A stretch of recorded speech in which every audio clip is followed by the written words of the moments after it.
Hello student, welcome to TNC exam prep. TNC exam prep में आप सभी का स्वागत है।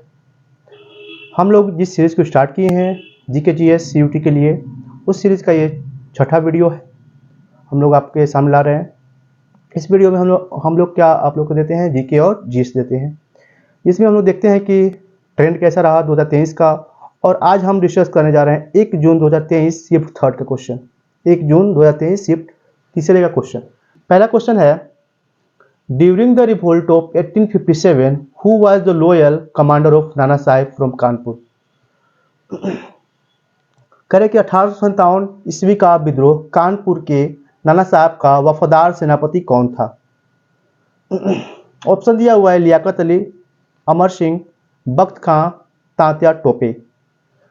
अगर हम लोग आंसर की बात करें कि इसमें कौन सा आंसर सही है, तो ऑप्शन नंबर 4 तात्या टोपे। तात्या टोपे वफादार सेनापति के रूप में थे, ठीक है, किसके, नाना साहब के। ठीक है, अगर मैं कौन कहां से लड़ रहा था युद्ध 1857 का, अगर मैं इसकी बात करूं तो लियाकत अली इलाहाबाद से लड़ रहे थे। अमर सिंह जो थे वो कुंवर सिंह के भाई थे। अमर सिंह जो थे वो कुंवर सिंह के भाई थे। ये जगदीशपुर से लड़ रहे थे, है ना। कुंवर सिंह के मरने के बाद जगदीशपुर से लड़ रहे थे अमर सिंह। बख्त खां दिल्ली से लड़ रहे थे, है ना, चीफ कमांडर के रूप में, ठीक है, लड़ रहे थे मुगलों की ओर से। ठीक है, तात्या टोपे मैंने बताया कानपुर। तात्या टोपे कहाँ से लड़ रहे थे, कानपुर। ठीक है, तो ये चारों ऑप्शन थे, और इसके बारे में डिटेल आपको बताया कौन कहाँ से लड़ रहा था। ये क्वेश्चन हमेशा एग्जाम में पूछा जाता है ना। लक्ष्मीबाई झांसी से लड़ रही थी। क्वेश्चन 2 है, on which date Indian national youth festival is celebrated on the birthday of Swami Vivekananda. Swami Vivekananda के जन्मदिन पर भारत का राष्ट्रीय युवा महोत्सव किस तिथि को मनाया जाता है। पहला ऑप्शन है 5 जनवरी, दूसरा ऑप्शन है 12 जनवरी, तीसरा ऑप्शन है 15 जनवरी, चौथा ऑप्शन है 2 फरवरी। जो सही आंसर होगा वो होगा 12 जनवरी, ऑप्शन नंबर सेकंड। 12 जनवरी को बर्थडे मनाया जाता है स्वामी विवेकानंद का। ठीक है, स्वामी विवेकानंद आपको पता है कि वर्ल्ड कॉन्फ्रेंस में पार्टिसिपेट किए थे, है ना। पूरे, है ना, वर्ल्ड के लोग वहाँ पे अच्छे लोग इकट्ठा हुए थे, जहाँ पर कि हमारे, है ना, विवेकानंद जी भी वहाँ पे प्रस्तुत हुए थे। और उनके भाषण को, है ना, उनका जो स्पीच था पूरे वर्ल्ड को अट्रैक्ट कर लिया। तो ये वर्ल्ड कॉन्फ्रेंस कब हुआ था, तो ये हुआ था 1893 में शिकागो में। शिकागो का जो वर्ल्ड कॉन्फ्रेंस था, ठीक है, इन्होंने ही पार्टिसिपेट किया था। ठीक है ना। और अगर इनके बचपन का नाम हम लोग बताएं तो बचपन का नाम नरेंद्र दत्त है।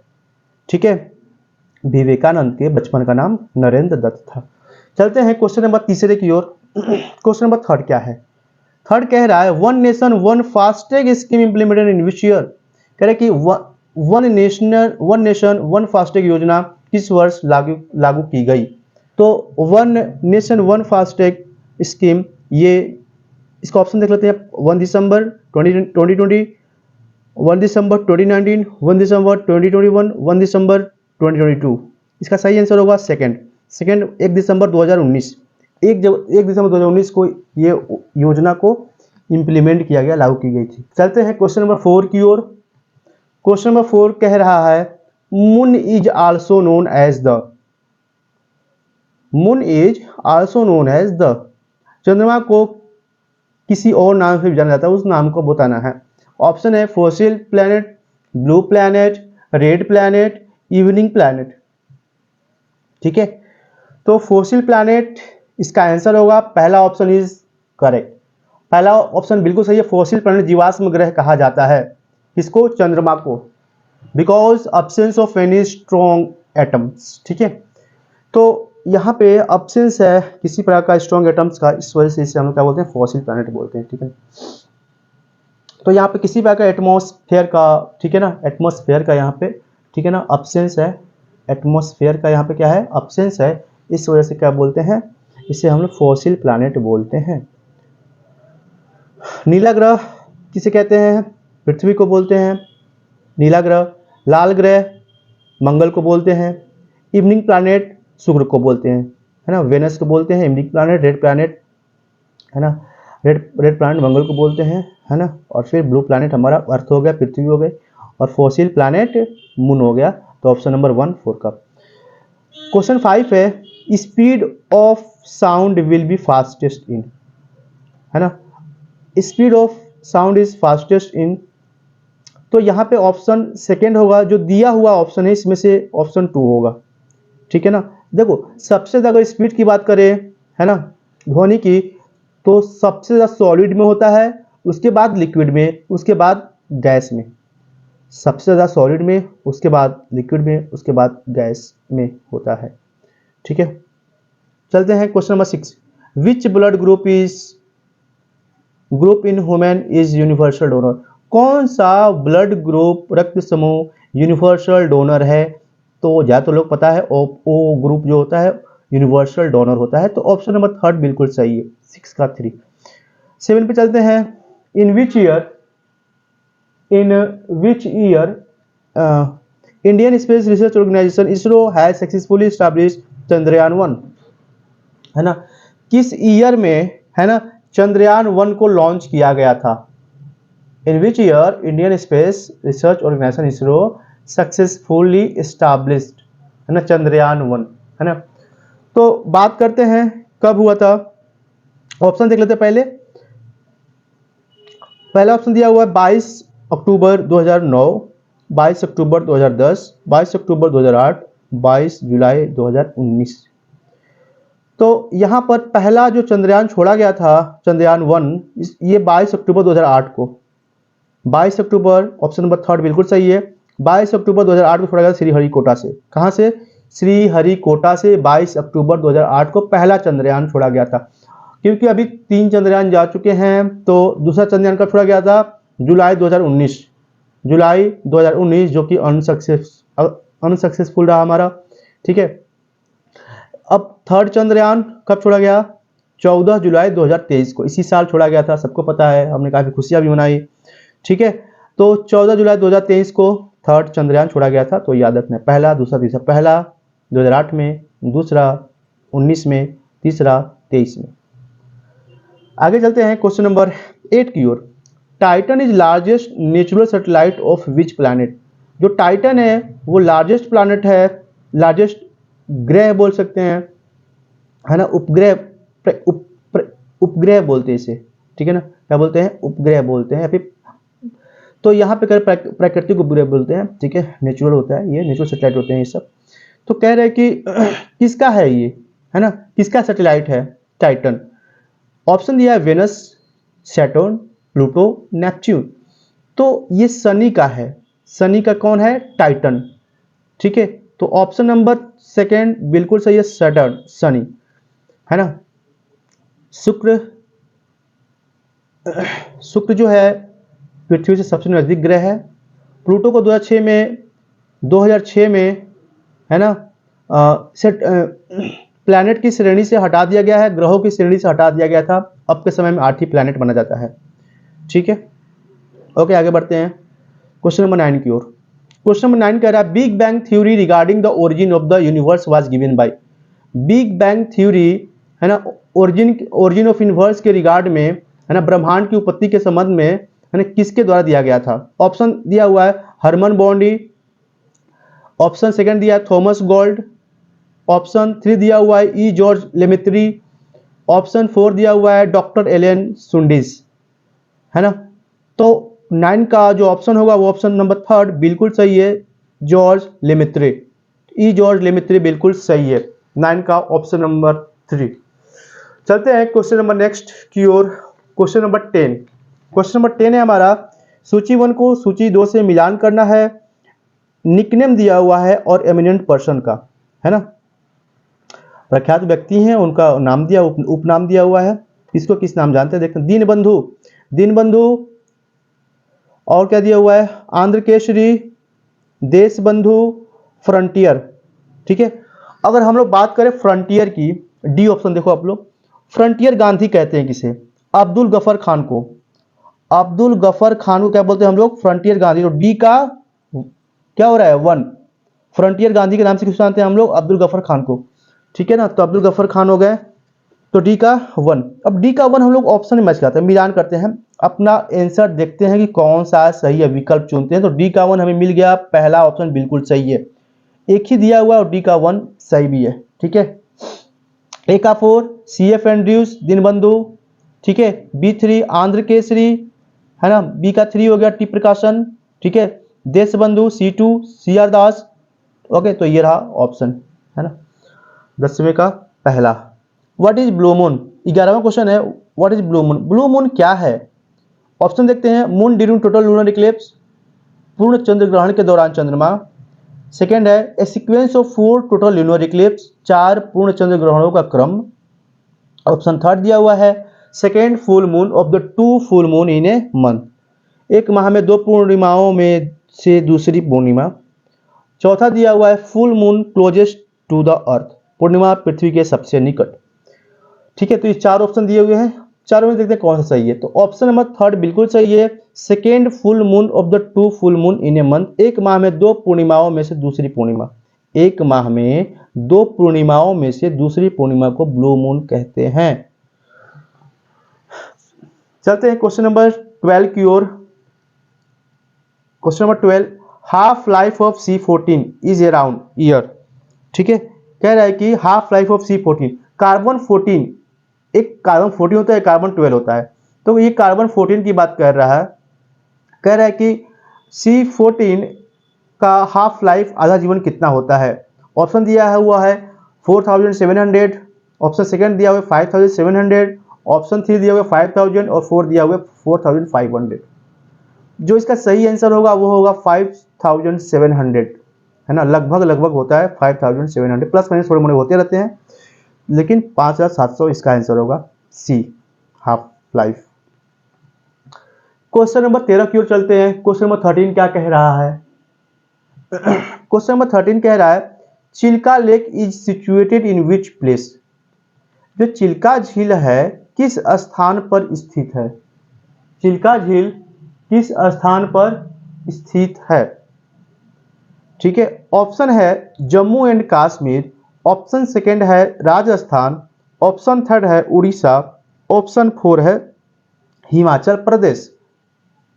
ओके, अगर सही आंसर की बात करें तो चिल्का झील कहाँ पे, उड़ीसा में है। कहाँ पे है, उड़ीसा। चिल्का झील खारे पानी की सबसे बड़ी झील भारत की। ठीक है, खारे पानी की झील है चिल्का झील। ठीक है, सॉल्टी है, सॉल्ट लेक कह सकते हैं इसको। ठीक है, अब बात करते हैं, तो 13वें का आंसर क्या है, थर्ड है। थोड़ा सा जान लेते हैं और भी कौन कौन सी झीलें हैं। जम्मू कश्मीर में, जम्मू कश्मीर में वुलर लेक एक है। क्या नाम है जम्मू कश्मीर में लेक का नाम, वुलर। वुलर लेक जो है ना, काफी फ्रेश पानी है, एकदम साफ पानी, स्वच्छ पानी, इसे मीठे पानी की झील बोलते हैं, या फिर सबसे स्वच्छ झील बोलते हैं इसको। तो मीठे पानी की झील जम्मू एंड कश्मीर। राजस्थान में भी एक झील है ना, ऑप्शन सेकंड देख लो आप लोग, राजस्थान। राजस्थान में डिडवाना लेक जो झील है राजस्थान में है। उड़ीसा मैंने बता ही दिया। हिमाचल प्रदेश में रेणुका। ठीक है, रेणुका जो है वो कहाँ पे है, हिमाचल प्रदेश में है। तो ये सभी झीलें थी, जो ऑप्शन दिया उसके बारे में बताया। चलते हैं क्वेश्चन नंबर 14 की ओर। यहाँ भी सूची 1 सूची 2 दिया हुआ है और दोनों को क्या करना है, मिलान करना है, सूची 1 सूची 2 को। ठीक है, चलते हैं करते हैं मिलान।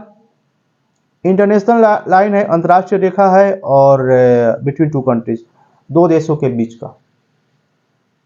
ओके, पहला है मैगिनोट लाइन, मैगिनोट लाइन। दूसरा है दुरंत लाइन, तीसरा है 38th पैरेलल और 49th पैरेलल। ठीक है, उसके बाद हमें मिलान कर लेना है। तो अगर पहला ऑप्शन अभी छोड़ते हैं, मैगिनोट लाइन को छोड़ के आगे बढ़ते हैं हम लोग। ठीक है, देखते हैं आगे।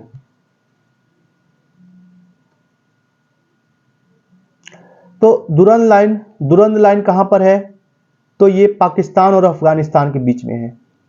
पाकिस्तान और अफगानिस्तान, मैंने पिछले ऐसे क्वेश्चन बार बार आ रहे हैं, एक और भी सेकेंड या थर्ड वीडियो में मैंने ये बताया है कि कौन सी है ना रेखाएं किस किस देशों में है ना। मैकमोहन था वहाँ पर, ठीक है, चाइना का था, ठीक है, और पाकिस्तान का भी शायद था, और भी 1-2 देश थे वहाँ पर। तो ऐसे क्वेश्चन एग्जाम में पूछे जा रहे हैं, ट्रेंड बना हुआ है, मतलब कि यहाँ से क्वेश्चन आ सकते हैं, संभावनाएं बढ़ जाती हैं ऐसे क्वेश्चन के आने की। ठीक है, तो देखते हैं दुरंत लाइन कहाँ पे है, पाकिस्तान अफगानिस्तान, मतलब बी का 4। बी का 4 हमें कहाँ दिख रहा है, अगर ऑप्शन चूज करते हैं तो ए में 1 में दिख रहा है और 3 में दिख रहा है। ठीक है, आगे बढ़ते हैं हम लोग। उसके बाद लिखा 38th parallel. 38th parallel line जो है वो नॉर्थ कोरिया और साउथ कोरिया के बीच में है। ठीक है, 38th पैरेलल लाइन जो है वो कहाँ पे है, नॉर्थ कोरिया और साउथ कोरिया के बीच में है ना, नॉर्थ कोरिया और साउथ कोरिया। ठीक है, नॉर्थ कोरिया और क्या है, साउथ कोरिया के बीच में है ये दुरंत लाइन। ठीक है ना, नॉर्थ कोरिया और साउथ कोरिया के बीच में है। तो इसका क्या हो गया 1। ठीक है, सी का 1, सी का 1 कहाँ मिल रहा है, सी का 1, सी का 1 भी और कहीं है, नहीं है। तो ऑप्शन नंबर 1 हमें मैच कर गया, मिलान में हम लोग को मैच किया तो क्या हुआ, ऑप्शन नंबर 1 मैच कर रहा है। ठीक है, उसका 49th पैरेलल, 49th जो पैरेलल है वो है कनाडा और यूएस के बीच में। Where is Canada and USA, option में कह दिया है हाँ 3rd। ठीक है ना, तो डी का 3, डी का क्या है 3, कनाडा और यूएस के बीच में क्या है 49th पैरेलल है, तो डी का 3। उसके बाद बच क्या गया, एक बच गया मैग्नोट लाइन जो कि फ्रांस और जर्मनी के बीच में है। मैग्नोट लाइन क्या है, फ्रांस और जर्मनी के बीच में है, याद रखना है। तो क्वेश्चन नंबर 14 का आंसर क्या होगा 1। ठीक है, ऑप्शन 1 इज करेक्ट। चलते हैं अगले क्वेश्चन की ओर। ठीक है, अगला question, question number 15, list 1 list 2 दिया हुआ, लेखक और उनके पुस्तक दिए हुए हैं, बुक एंड ऑथर्स दिया हुआ है। अब पहला बुक है ट्रेन ऑफ पाकिस्तान। कौन सा, ट्रेन ऑफ पाकिस्तान। ठीक है, तो ट्रेन ऑफ पाकिस्तान नामक पुस्तक किसने लिखी है, तो ये है कुशवंत सिंह। एका 3 कुशवंत सिंह ने ट्रेन ऑफ पाकिस्तान नामक पुस्तक लिखी है। ओके, उसके बाद है एका 3, कहीं मिल रहा है एका 3 मिला हमें तीसरे और चौथे ऑप्शन में। एक और बुक है आगे, वो है language of truth, language of truth, ये लिखे हैं सलमान रुश्दी। तो बी का 1 कहाँ मिला, ऑप्शन नंबर 3 4 में, कौन में 3 में, तो ऑप्शन नंबर 3 इज करेक्ट। हमें मिल गया ऑप्शन, मतलब 2 भी पता है तो हमें आंसर तक पहुंच जाना, 4 पता है या नहीं है उससे हमें मतलब नहीं है, क्योंकि हमें क्या पहुंचना है, अल्टीमेटली अपने आंसर की ओर पहुंचना है। ठीक है, ऑप्शन नंबर डी देखते हैं, इट इज ऑलवेज पॉसिबल, तो ये लिखा है किसने, तो ये लिखा है किरण बेदी। ठीक है, किरण बेदी 4। ठीक है, तो ऑप्शन नंबर 3 बिल्कुल सही है, 15वें का 3। चलते हैं क्वेश्चन नंबर 16 की ओर। क्वेश्चन नंबर 16 क्या कह रहा है, cathode ray consist of, cathode किरणें से बनी होती हैं, मतलब कि किससे बनी होती हैं ये पूछ रहा है, कैथोड रे। ठीक है, ऑप्शन है न्यूट्रॉन, ऑप्शन सेकेंड है अल्फा पार्टिकल, ऑप्शन 3 है इलेक्ट्रॉन, ऑप्शन 4 है प्रोटॉन। अगर हम लोग अपने सही आंसर की बात करें तो cathode ray consist of electron. ठीक है ना, तो ऑप्शन 3 बिल्कुल सही है। ठीक है, आगे बढ़ते हैं क्वेश्चन नंबर 17 की ओर। Which among the following is not a type of direct tax, कह रहे कि बताओ कि कौन सा इसमें से डायरेक्ट टैक्स नहीं है ना, कौन सा इसमें से डायरेक्ट टैक्स नहीं है। Note a type of direct tax, sales tax, property tax, stamp duty, land revenue. तो ये है सेल्स टैक्स। ठीक है, ऑप्शन नंबर 1 बिल्कुल सही है। ठीक है, ऑप्शन नंबर 1 क्या है, बिल्कुल सही है, ये सेल्स टैक्स डायरेक्ट टैक्स नहीं का प्रकार एक नहीं है। ठीक है, अब देखो अगर हम लोग बात करें जैसे जीएसटी, अभी जीएसटी लागू हुआ है ना, कुछ समय पहले, कुछ ईयर पहले लागू हुआ था GST, goods and service taxes, है ना। तो अभी पूछता है कि बताओ कि जीएसटी कौन सा संविधान संशोधन, कॉन्स्टिट्यूशनल अमेंडमेंट किया गया जिसके द्वारा कि जीएसटी को जोड़ा गया था। ठीक है, तो जीएसटी को 101वां अमेंडमेंट के द्वारा, है ना, 101 अमेंडमेंट के द्वारा जीएसटी को लागू किया गया था। कौन सा अमेंडमेंट, 101वां अमेंडमेंट किया गया था जिसके द्वारा जीएसटी को लागू किया गया। ठीक है, तो याद रखना, ये क्वेश्चन हमेशा पूछ लिया जाता है एग्जामों में। अब देखो तीन प्रकार के टैक्स होते हैं जीएसटी में, है ना। एक होता है सीजीएसटी, एक होता है एसजीएसटी, एक होता है आईजीएसटी। याद रखना है, सीजीएसटी, एसजीएसटी और आईजीएसटी ये टैक्स होते हैं जो कि लगते हैं, ठीक है। Central GST, state GST, integrated GST, ये नाम है इसके, तो याद रखना है जीएसटी, है ना। क्वेश्चन नंबर 18 की ओर चलते हैं। 18, when world statistics day is celebrated? विश्व सांख्यिकी दिवस कब मनाया जाता है? विश्व सांख्यिकी दिवस कब मनाया जाता है, ये क्वेश्चन है। ऑप्शन दिया हुआ है 13 अक्टूबर, 13 दिसंबर, 22 अक्टूबर, 20 अक्टूबर और 9 दिसंबर। अगर हम लोग आंसर की बात करें कि इसका आंसर कौन सा आएगा, तो ये 20 अक्टूबर। 20 अक्टूबर को हम लोग वर्ल्ड स्टैटिक्स डे सेलिब्रेट करते हैं। वर्ल्ड स्टैटिक्स डे सेलिब्रेट करते हैं हम लोग, ठीक है ना। और इसका थीम क्या था वर्ल्ड स्टैटिक्स डे का इस बार का 2023 का? Connecting the world with data we can trust. क्या था? Connecting the world with data we can trust, है ना। तो ये था इस बार का theme, connecting the world with data we can trust, ठीक है। तो अगर मैं ये बात करूं कि जो हमारा 5 ईयर प्लान था, 5 ईयर प्लान था, है ना, उस पहले प्लान को किसने दिया था? तो ये क्वेश्चन हमेशा पूछा जाता है। तो ये था हैरोल्ड डोमर मॉडल, है ना। तो हैरोल्ड डोमर के द्वारा दिया गया था, इसलिए बोलते हैं इसको हैरोल्ड डोमर मॉडल बोला जाता है। इसको फर्स्ट 5 ईयर प्लान को हैरोल्ड डोमर मॉडल के नाम से जाना जाता है, इस बात को याद रखना है। तो ये रहा आज का हमारा क्वेश्चन का डिस्कशन। कैसा रहा ये डिस्कशन आप लोग बताएं। कोई सुधार, कुछ और भी एक्स्ट्रा डिमांड हो तो आप लोग कमेंट बॉक्स में लिखें, हम आपकी डिमांड को पूरी करने की पूरी कोशिश करेंगे। तो thanks for listening, keep supporting. जय हिंद।